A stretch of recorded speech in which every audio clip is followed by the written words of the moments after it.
दोस्तों, मनुष्य ही ब्रह्मांड में सबसे चेतनशील प्राणी है।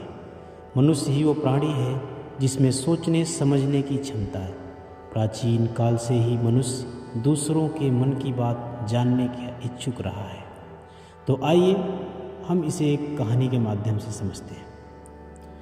प्राचीन समय की बात है।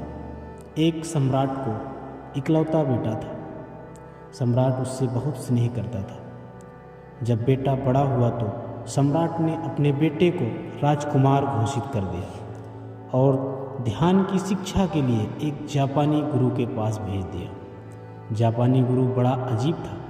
उसके आश्रम के बाहर की तख्ती पर लिखा था, यहाँ तलवार चलानी सिखाई जाती है। राजकुमार इसे देखकर हैरान हुआ कि मेरे पिता ने तो मुझे ध्यान सीखने के लिए भेजा है, लेकिन यहाँ तो कुछ और ही चल रहा है। गुरुजी ने राजकुमार से कहा कि तुम कुछ दिन यहाँ आश्रम में रह लो। जब सही समय आएगा तो मैं तुम्हारी ध्यान शिक्षा शुरू कर दूंगा। ऐसे ही महीनों बीत गए। एक दिन आश्रम में राजकुमार अकेले बैठा था।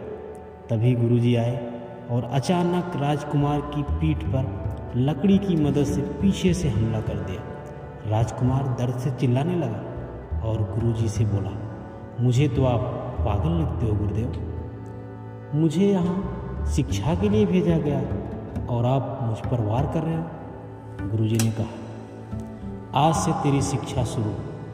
अब तू ध्यान रखना, सजग रहना, किसी भी समय तुझ पर वार कर सकता हूँ। दिन बीतते गए। गुरुजी दिन भर में उस पर कई बार वार करते। राजकुमार कुछ वारों से बच जाता, लेकिन कुछ से नहीं बच पाता। 3 महीने बीत गए। राजकुमार इतना सजग हो गया कि गुरुजी के पैरों की आवाज़ भी दूर से सुन लेता कि गुरुदेव आ रहे हैं, गुरुजी मेरे पास आ रहे हैं। अब गुरुजी उस पर एक भी वार ना कर पाते, क्योंकि वो हमेशा चौकन्ना रहता। गुरुजी ने राजकुमार से कहा, तुम्हारी दूसरी परीक्षा अब शुरू होगी। आगे की परीक्षा में नींद में भी तुम्हें ध्यान रखना होगा, क्योंकि नींद में भी तुम पर वार हो सकता है। अब राजकुमार पर कुछ दिन नींद में भी वार हुआ, लेकिन फिर राजकुमार नींद में भी सजग रहने लगा। अब नींद में भी वह गुरुजी के पास आते ही समझ जाता और उनकी आहट से पहचान लेता कि गुरुजी आ रहे हैं। देखते देखते 6 महीनों में राजकुमार का ध्यान और होश इतना बढ़ गया कि गुरुजी राजकुमार पर हमला नहीं कर पाते। एक दिन गुरुजी साधना कर रहे थे। तभी राजकुमार ने सोचा, गुरुजी ने मुझे इतनी बार मारा, क्यों न आज गुरुजी की परीक्षा ली जाए कि आखिर उनका ध्यान सजग है या ऐसे ही बताते रहते हैं सबको। राजकुमार ने मन में सोचा ही था कि गुरुजी की आवाज़ आई, रुको रुको, नहीं, ऐसा करने की मत सोचो, मेरी हड्डियां बूढ़ी हो चुकी हैं, मुझे मत मारो। राजकुमार हैरान रह गया और बोला, गुरुदेव, आपने मेरे मन की बात कैसे जान ली?